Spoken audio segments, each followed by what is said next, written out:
How to lock apps on Android phone. Hello everyone, welcome back to our YouTube channel. So without any further ado, let's get right into the video. So sometimes or in some of the phones, there are built-in app locks, but in some cases there are not. To find out if there is app lock in your phone or not, tap and hold on your application and then see if there is an option of lock app. As you can see, I do not have any of the option. I only have select, add to home or uninstall. So I will need a separate app lock. If you also do not have an built-in app lock, you will have to get it from your Play Store. Go to Play Store and then simply search for app lock.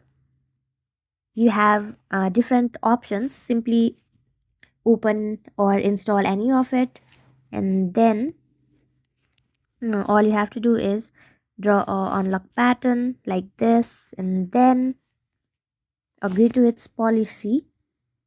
After that, all you have to do is simply tap on the application that you want to lock, permit it, and then it's done.